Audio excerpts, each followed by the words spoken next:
Hello 9th and 10th class दोनों के लिए मैं आज एक वीडियो बना दे रहा हूँ आपका बेसिक साइंस का बेसिक और फिर उसके बाद केमिस्ट्री का बेसिक क्या है। इसके बाद आपका केमिस्ट्री का नेक्स्ट चैप्टर स्टार्ट होगा। तो हम बात करते हैं सबसे पहले साइंस क्या है। देखो, किसी भी सब्जेक्ट को स्टडी करने से पहले ये तो पता होना चाहिए ना कि सब्जेक्ट हम जो स्टडी करने जा रहे हैं वो आखिर है क्या, उसमें हमको पढ़ना क्या होता है। तो साइंस में हमको पढ़ना होता है ट्रूथ, यानी कि सच। कौन सा सच? इस नेचर में जो भी चेंजेस होते हैं उन चेंजेस के पीछे क्या रीज़न है, यही सच जानना साइंस का काम होता है। चाहे कोई भी चेंज हो, ऊपर से किसी पत्थर का गिरना, पानी का बहना, हवा का चलना, बारिश का होना, मीन्स कोई भी चेंज हो, वो नेचुरल चेंज हो या हमने कोई चेंज किया हो। भाई मैंने इस पेन को उठा करके यहाँ से यहाँ रख दिया, तो इस चेंज के पीछे कौन सा लॉ काम कर रहा है।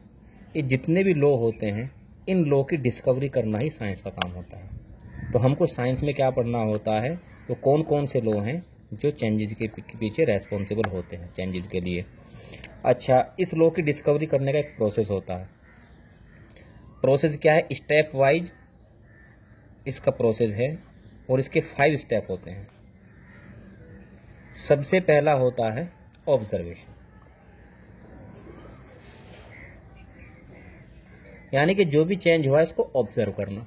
मीन्स जैसे मान लीजिए बारिश का आना एक चेंज है, तो सबसे पहले इसको ऑब्जर्व किया जाएगा, भाई किस तरह का पानी है, या मतलब पानी का कलर क्या है, टेस्ट कैसा है, किस तरह की साउंड आ रही है। मीन्स अपनी जो सेंस होती है पांचों, उससे या फिर जो साइंटिफिक इंस्ट्रूमेंट है उसका सहारा लेकर के हम ऑब्जर्व करेंगे किसी भी घटना को। ऑब्जर्वेशन के बाद नेक्स्ट होता है हाइपोथेसिस।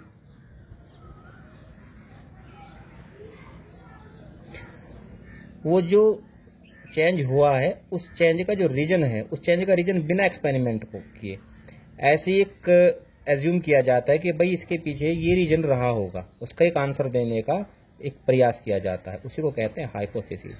अब जैसे हमने बारिश का एग्जाम्पल लिया है, तो जैसे बारिश का ऑब्जर्वेशन करने के बाद 2 अलग अलग साइंटिस्ट ने अपनी थ्योरी दी, हाइपोथेसिस दी, मीन्स अभी थ्योरी नहीं है, अभी तो हाइपोथेसिस बोल रहे हैं। 2 रीजन समझाए। एक ने बताया कि जो डस्ट पार्टिकल हैं ये ऊपर चले जाते हैं आसमान में, वो मिलकर के बादल बनाते हैं और आपस में टकरा करके वही जो है बारिश में बदल जाते हैं।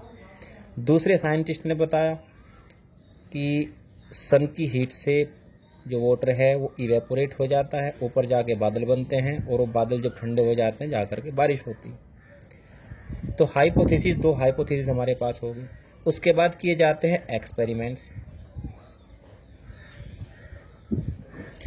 अब एक्सपेरिमेंट करके देखे जाएंगे कि जो हाइपोथेसिस बताई गई है उसमें से कौन सी हाइपोथेसिस ठीक बैठती है।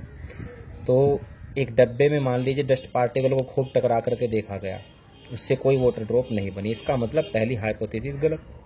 उसके बाद पानी को इवेपोरेट किया गया, जो उसकी वेपर्स आई उस वेपर्स को ऊपर ले जा करके ठंडा किया गया, ठंडा करते हैं तो दोबारा से फिर वाटर ड्रॉप्स में बदल जाती है, इसका मतलब दूसरे वाली हाइपोथेसिस ठीक। जब जो हाइपोथेसिस ठीक हो जाती है एक्सपेरिमेंट के बेस पे, उसी को हम कहते हैं थ्योरी। अब जितने भी साइंटिस्ट बिरादरी है वो क्या करेगी, इस थ्योरी में कमी निकालने की कोशिश करेगी। अच्छा, जब देखेंगे कि उस थ्योरी में कोई भी कमी नहीं निकल पा रही है और वो जो चेंज हुआ था उस चेंज का वास्तव में वही रीजन है, दुनिया भर के एक्सपेरिमेंट करके देख लिए, हर तरह से कमियां निकाल करके देख ली, नहीं आई, और हर एक्सपेरिमेंट में एक रिजल्ट आता है। जब ये पता लग जाता है कि वो थ्योरी बिल्कुल एकदम सटीक आंसर है उस रीजन, उस जो चेंज हुआ है उसका, उसी को हम फिर कहते हैं लॉ। और यही साइंस का काम होता है, इस लॉ की डिस्कवरी को करना। साइंस की मेन स्ट्रीम 2 होती हैं,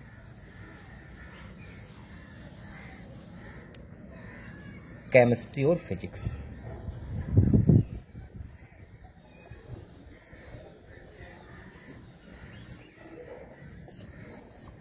केमिस्ट्री फिजिक्स मेन स्ट्रीम इसलिए, हालांकि बहुत सारी साइंस है जैसे कि बायोलॉजी वगैरह सब साइंस है, लेकिन ये सब वहीं पॉसिबल है जहां लाइफ है। जैसे बायोलॉजी है तो लाइफ है, तो वहीं पॉसिबल होगी। अगर इस यूनिवर्स में आपको कहीं भी जाना है तो इस यूनिवर्स में 2 ही साइंस काम आएगी, केमिस्ट्री और फिजिक्स, क्योंकि और कहीं लाइफ नहीं है। लेकिन जहाँ जिसको फिजिक्स स्टडी कराता है, जिसको केमिस्ट्री स्टडी कराता है, यूनिवर्स में हर जगह मौजूद है। पूरा यूनिवर्स 2 कंपोनेंट से मिलकर के बना है, एक एनर्जी से और एक मैटर से। एनर्जी की स्टडी को कराता है फिजिक्स और मैटर की स्टडी को कराता है केमिस्ट्री। यानी कि केमिस्ट्री में हमको केवल मैटर की स्टडी करनी है। और मैटर की क्या स्टडी करनी है, मैटर के बारे में क्या क्या स्टडी करेंगे वो नेक्स्ट वीडियो में, जिसमें आपको केमिस्ट्री का बेसिक होगा।